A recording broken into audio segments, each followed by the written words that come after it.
So welcome to the Hate File 5 in 5. This is the feature where we're going to be serving up the juiciest morsels of wisdom from the Hate Files. I'll be endeavouring to do 5 key takeaways in 5 minutes, hence 5 in 5. So this is perfect for when you want all the insights, but you only have time for the highlights. So sit back, relax, and let us deliver the best bits, no fluff, all flavour. This week I spoke to Lee Ali, exhibition strategist and founder of Expo Stars, who has worked with thousands of companies to transform their trade show presence.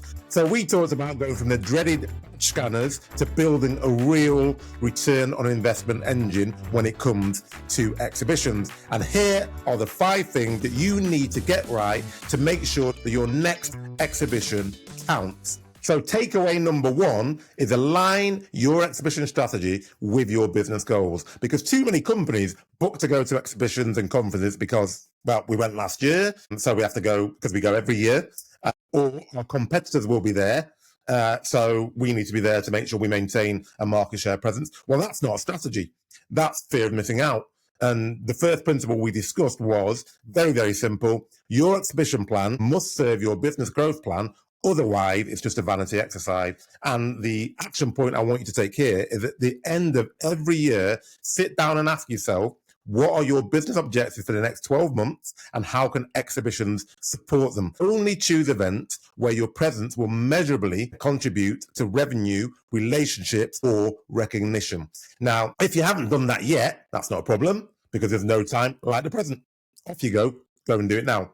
And then takeaway number 2 is train for engagement, not just attendance. Now, how many of your team are actually trained to run an exhibition? Because your team may well know your product, but do they know how to start a conversation? Do they know how to break the ice? Do they know how to qualify a prospect and then guide them towards the next steps? Most don't actually, and booths and exhibitions fall and fail, not because of bad design, but because of poor people skills. And the action point for you here is run a pre-show workshop with your team, role play opening lines, create a short script for engaging questions, define what a qualified lead looks like and what then happens next once you get a qualified lead. Don't assume they know how to work a booth or how to work an exhibition just because they can close in on a Zoom call or they can close in other scenarios. Exhibitions are a specific skill set. Moving on to takeaway number 3, measure what matters. Conversions, not contacts. 500 scanned badges means absolutely nothing if you don't know who's qualified. What really matters, conversion rates. How many hellos turned into real conversations? How many conversations turned into demos? And how many demos led to follow-ups? Action point here, give each member of the exhibition or of the booth, the exhibition booth, a clicker or a tally sheet, and then track hellos initiated, qualified conversations, demos or product pitches, follow-up, meetings booked, and eventually sales that are generated when you track all the way down. And then use these ratios to evaluate team performance and event return on investment. And that will then help you decide if you should even attend that event again in the future. And then takeaway number 4, map the follow-up before you even arrive, because the exhibition isn't the end, it's the beginning. The best booths already have their post-show funnel locked in before the event even starts. Follow-up should be fast, relevant, and value-driven, not a generic email blast 2 weeks later, which is, I'm sure you recognize that description, and lots of companies do that.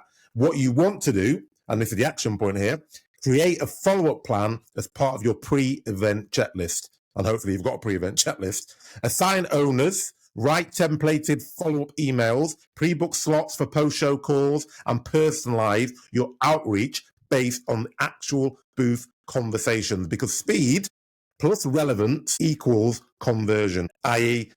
the speed with which you follow up and the relevance to the conversation you've had, that then leads to conversion. And then moving on to takeaway number 5, get the right people on the booth or don't go. Because according to the industry data, up to 89% of exhibition success depends on your people. Not on your graphics, not on your giveaways, not on your brochures, it's people. If they're not proactive, personable, and passionate, then you're better off staying at home. And the action point here is really audit your team that's going to the conference and ask yourself and them, are they good listeners? Do they enjoy face-to-face engagement? Can they clearly explain our product in 60 seconds or less? If the answer is not really, then consider rotating roles and bringing different people. Bring in support, or as leaders, use specialist engagers. A sharp, energized team will outperform any flashy stand.